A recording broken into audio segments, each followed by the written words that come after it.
বুঝতে পারছে না। তাহলে শিকড় হলো কোথায়? জনগণের মধ্যে।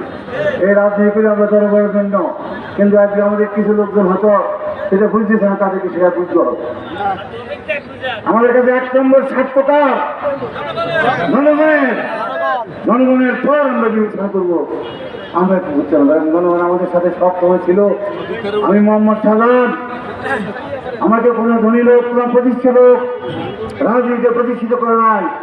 আমি আজকে অত্যন্ত আবেগময় হৃদয় নিয়ে বলতে চাই, আমাদের যদি এই অঞ্চলে রাজনীতিতে প্রতিষ্ঠিত করে, এই অঞ্চলের খেতে খাওয়া রিক্সা শ্রমিক থেকে ভোগের শ্রমিক, এই ধরনের সাধারণ মানুষ আমাকে